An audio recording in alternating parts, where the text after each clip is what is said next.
Alors vous voyez, le port a été construit en gagnant du foncier sur la mer et toutes ces terres qui ont été remblayées. Avant, il y avait la plage et moi, quand j'étais gosse, j'allais me baigner sur cette plage.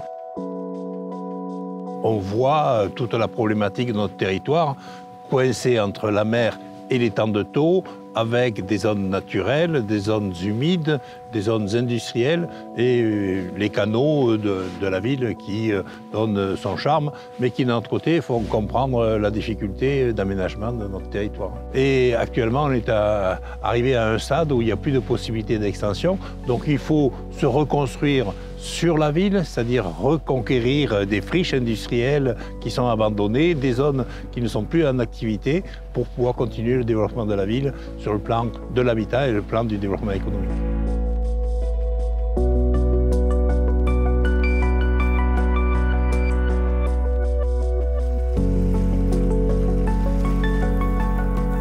Là, en fait, ce qu'on voit, c'est à la fois ici une berge qui est une berge complètement artificielle, qui est faite de résidus, de béton, de bitume, et qui n'a aucun intérêt en fait écologique. On est vraiment sur un polder artificiel qui a été gagné sur l'étang. Donc là, il y a un véritable enjeu de renaturation à cet endroit-là. Et de l'autre côté, on a des entrepôts industriels qui sont hérités du siècle dernier. Et c'est là où, avec les services de l'État, les collectivités, il va falloir réfléchir à une sorte de New Deal territorial, de venir sur quelque chose qui soit vraiment dans une sorte d'écologie territoriale. Il faut faire ça avec le patrimoine historique existant, c'est-à-dire en essayant de conserver un maximum les bâtis qui ont déjà été construits, les structures déjà là. Et puis de l'autre, il faut imaginer que ces berges, on puisse remettre de la terre, remettre du paysage, retrouver une berge naturelle qui permette d'intensifier les échanges d'un côté, mais aussi de donner la place aux vivants.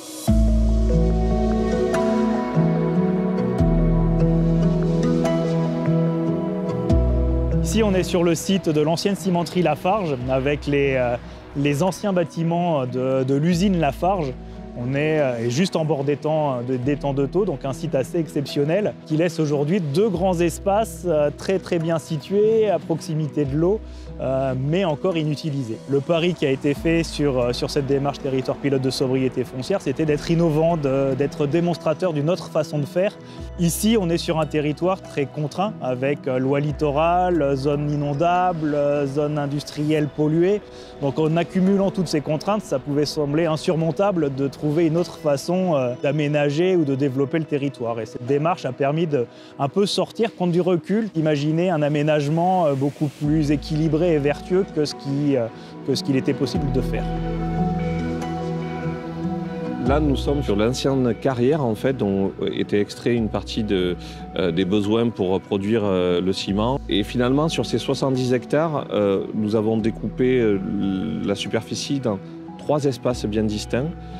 L'ancienne carrière qui se prête vraiment à une ouverture au public pour en faire un grand parc intercommunal, mais également avec une fonction sur les parties qui ne sont pas renaturées de production photovoltaïque, avec les champs photovoltaïques sur une quinzaine d'hectares.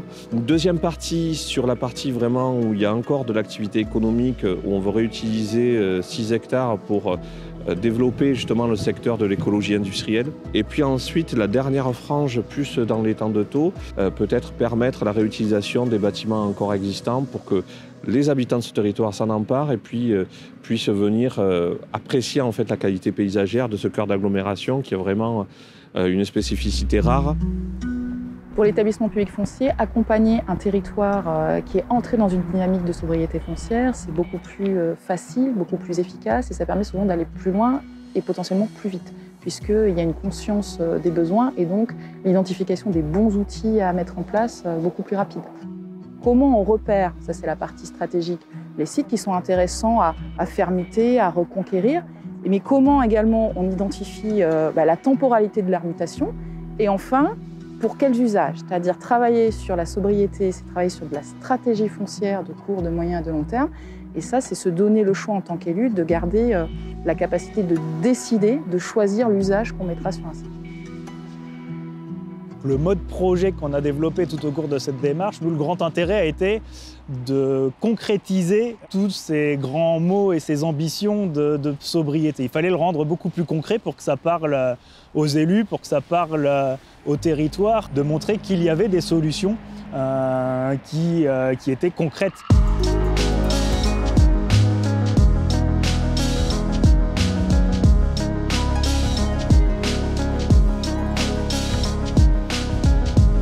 On est, comme dans l'ensemble de l'agglo, sujet à une augmentation de notre population sur le territoire. Donc l'étalement urbain, ça nous parle réellement, c'est quelque chose contre lequel on lutte.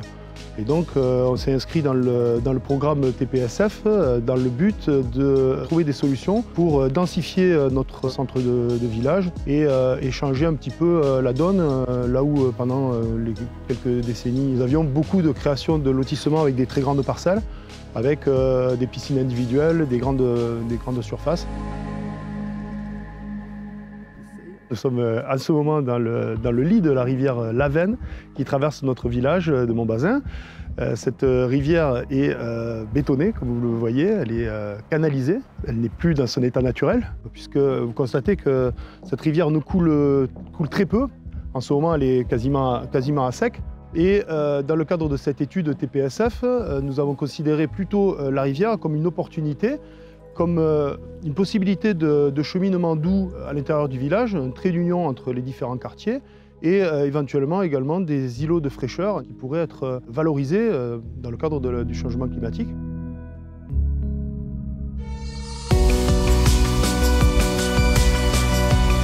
Aujourd'hui, avec le recul de ces développements du XXe siècle, on voit bien qu'on a maltraité notre environnement, que l'activité industrielle a eu des conséquences non seulement de pollution, mais également liées au réchauffement climatique et qu'il est plus qu'urgent de rétablir ces équilibres-là. En tout cas, nous nous battons pour y arriver sur le territoire. Si on renaturait 50% des sols artificialisés issus de l'ère industrielle, on économiserait 2 degrés pour la planète. Et c'est ici que ça commence. C'est à travers l'engagement que tous les élus prennent autour de l'étang de Thau, autour de ces sols artificialisés dont on hérite, qu'on va commencer cette dynamique.